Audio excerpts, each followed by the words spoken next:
he met the accident almost 20 years back, and he has been now facing spinal cord injury. That is why he's on the wheelchair. Otherwise, he was the aspirant of administrative services, and even he has qualified the prelims. Later on, he couldn't join the and couldn't make it for the. Even he has qualified the mains also, but the fate is ultimately in the hands of Almighty Creator. We are not going to say that everybody has to live a satisfied life in the world. As far as the Down syndrome is concerned, जब हम causes की बात करते हैं, जब हम care की बात करते हैं, तो काजेज में हमेशा याद रखें कि ये इंसानी तकाजा है कि हम बोलते हैं कि शायद लेट मैरिज की वजह से हो, that is not the final cause. ये और हर किसी चीज में काज परफेक्ट नहीं है, किसी का अलग काज होता है किसी, और जब हम लास्ट में इस चीज पे रिसर्च करते हैं, the cause is that it is the will of almighty. बिल्कुल, हम इसमें कुछ नहीं कर सकते हैं। कौन पेरेंट ऐसा होगा कि जो बोलेगा कि मेरे बेटी की या बेटे की मैरिज थोड़ी सी लेट हो जाए? कौन ऐसा पेरेंट होगा जो बोलेगा कि मेरे बेटे या बेटी में कुछ ऐसी प्रॉब्लम हो? अल्टीमेटली हेल्पलेसनेस इज देयर, क्योंकि ट्राइसोमी या कोई भी जेनेटिक काज जो कि अंदर से होता है, इसमें ये बच्चे उन घरों में भी पैदा होते हैं जहाँ पे करोड़ों की प्रॉपर्टी अवेलेबल होती है। अगर बच्चा पढ़ेगा भी नहीं, उसके लिए पैसों की कोई पे भी नहीं होती, लेकिन हमारा क्रिएटर ये दिखाता है कि ऐसा कुछ नहीं है, मैन प्रपोज गॉड डिस्पोज।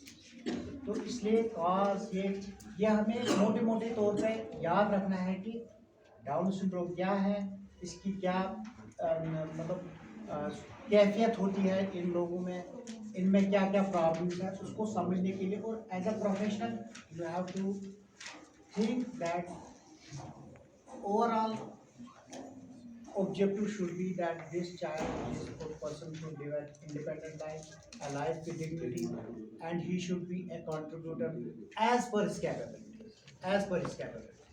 कभी कभी हम ये देखते हैं कि हमारे पास बिल्कुल अच्छा जहन होता है, बहुत सारी डिग्रीज होती है, but we are not the contributors, we harm our society. तो कोशिश हमारी ये होनी चाहिए कि ये बच्चे पैरासाइट न बन जाए, बोझ न बन जाए, और ये अपनी ज़िंदगी को कैसे अच्छे तरीके से गुजर बसर करे। और सबसे इम्पॉर्टेंट जो इस सेशन में रहा कि वो है we should counsel the parents. ऐसी बात नहीं है कि वो हमेशा बोरी में रहेंगे।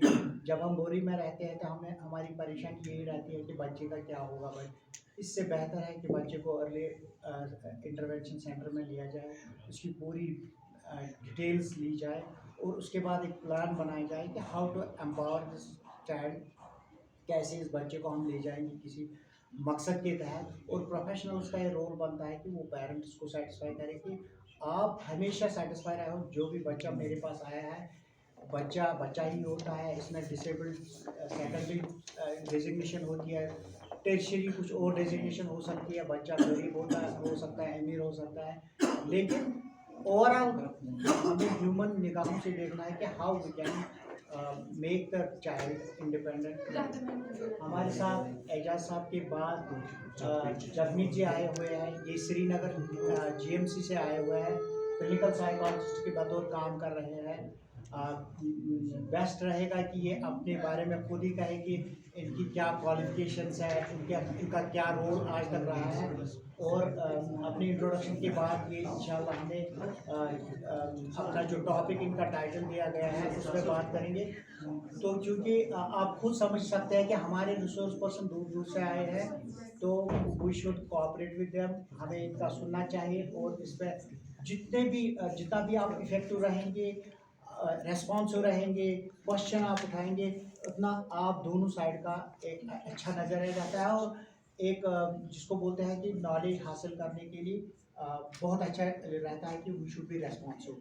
अदरवाइज लगता है कि ऑडियंस चुपचाप है, शायद इनके दिमाग में अभी डाउन सिंड्रोम के बारे में, जबकि आप पहले से ही काम कर रहे हैं, आपको अब थोड़ा सा अपडेट करने की ज़रूरत है अपने आप को।